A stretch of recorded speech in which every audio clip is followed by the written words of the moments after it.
അല്ല സ്വാമി എന്താ ആലോചിക്കുന്നേ? ഈ മാറഞ്ചേരി മരിച്ചവരെ ഇവിടെ സംസ്കരിക്കാനുള്ള ഒരു സംവിധാനം പോലും ഇല്ലല്ലേ? അതിനല്ലേ ഇവിടെ ഒരു ശ്മശാനം ഉള്ളത്? ഏത്? ഈ തുറവാടത്തെ ശ്മശാനം? ഇവിടെ ഈ ശ്മശാനം ഉണ്ട് ഇവിടെ ഇതുവരെ ഒരാളെ പോലും ദഹിപ്പിക്കാൻ ഈ ഭരണസമിതിക്ക് കഴിഞ്ഞിട്ടില്ല.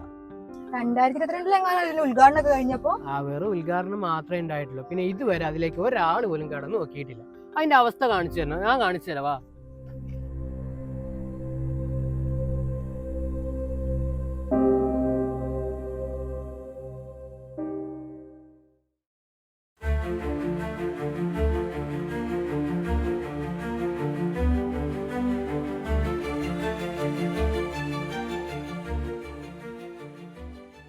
പാവപ്പെട്ടവരായ 1 സെന്റിലും 2 സെന്റിലും ഒക്കെ താമസിക്കുന്നവരുടെ അന്ത്യവിശ്രമത്തിനായിട്ട് UDF മെമ്പർ രോഹിത് കൊണ്ടുവന്ന പൊതു ശ്മശാനമാണിത്. 4 നൂറ്റാണ്ടായി ഈ പഞ്ചായത്ത് ഭരിച്ചുകൊണ്ടിരിക്കുന്ന LDF ഭരണസമിതി കടുത്ത വഞ്ചനയാണ് ഈ നാട്ടുകാരോടും മരിച്ചവരോടും കാണിക്കുന്നത്.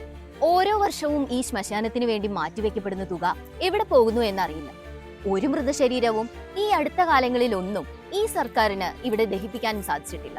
ഇപ്പോഴും ഈ നാട്ടിലെ പാവങ്ങൾക്ക് തങ്ങളുടെ പ്രിയപ്പെട്ടവരുടെ ഭൗതിക ശരീരങ്ങൾ പൊന്നാനിയിലും പെരുമ്പടപ്പിലുമൊക്കെ കൊണ്ടുപോകേണ്ട അവസ്ഥയാണ് വരുന്നത്.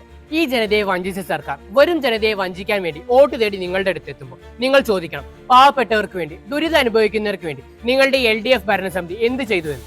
മാറണം ഈ ഭരണം, മാറണം മാറഞ്ചേരി.